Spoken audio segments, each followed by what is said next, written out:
V tišini ustvarjena plešem, ko orkester ljubezni igra. Iz mojih ust slab besed.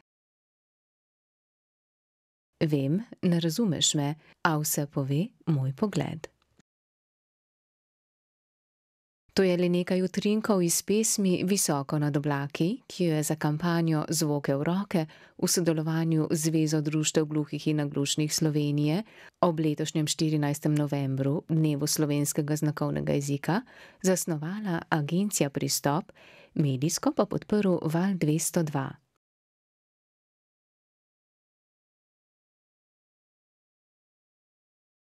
Kako so se lotili same kampanje? V bistvu pri nas sodelujemo kar z veliko nevladnimi organizacijami, zvezami in pripravljamo v bistvu dobrodelne kampanje, kjer si pa prizadevamo v tem sodelovanju seveda ne iskati nekih finančnih koristi, ampak v bistvu zasnovati stvari, ki so malo drugačne, ki v bistvu tudi v oglaševalskem okolju delujejo po nekih neustaljenih principih. No in seveda v sodelovanju z vašo zvezo smo iskali prav tako take zanimive momente, kako kampanjo zapeljati na drugačen način. Zato smo v bistvu izhajali iz tega, da so v bistvu gluhi in naglušni prikrajšani za lepe zvoke, za v bistvu te stvari v življenju, ki jih pa ostali del javnosti jemlje preveč samoumevne.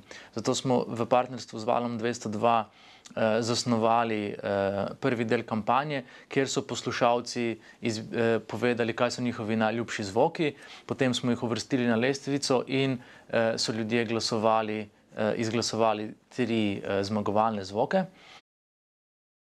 Kampanja, katere glavni namen je ozaveščanje predvsem slišeče javnosti o pomenu slovenskega znakovnega jezika, se je v drugem delu začela tako, da so te zmagovalne zvoke uvrstili v skladbo Nejše.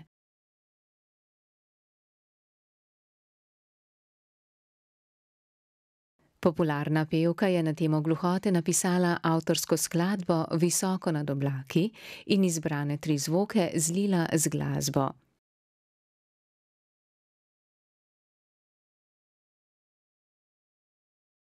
Skladba bo v začetku decembra dobila še vizualno podobo. Z videospotom bodo poskušali z vizualnimi učinki podreti most med slišečimi in neslišečimi.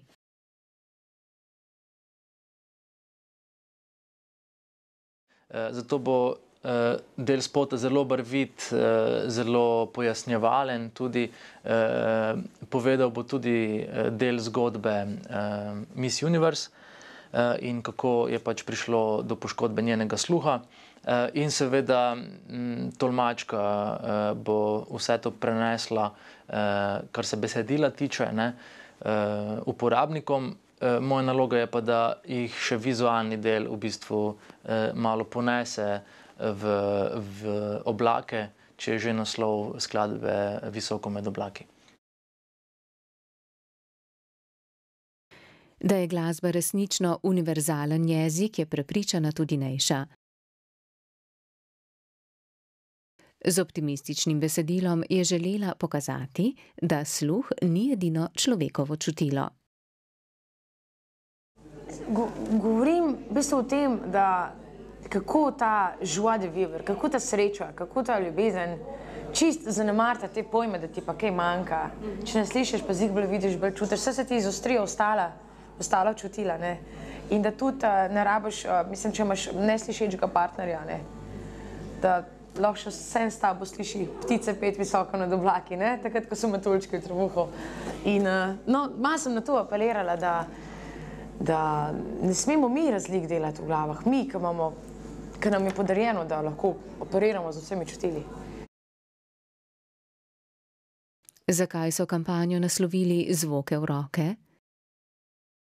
Se pravi, taka malo bolj nenavadna, kompleksna kampanja, ampak v bistvu kot paket zelo dobro deluje. Zato smo ga tudi že na začetku zabrendirali, se pravi, smo mu dali neko posebno ime, pa posebno znakovno podobo. Kampanji smo rekli Zvoke v roke, kar pomeni, da v bistvu iz teh zvokov, ki sem jih govoril, pridemo do ozaveščanja o pomembnosti znakovne govorice. Agencija Pristop bo s kampanjo Zvoke v roke sodelovala na tekmovanju za družbeno odgovorne komunikacijske kampanje. Del predstavitve bo tudi Nejšina pesem Visoko nad oblaki. Videospot bomo objavili tudi na spletni TV.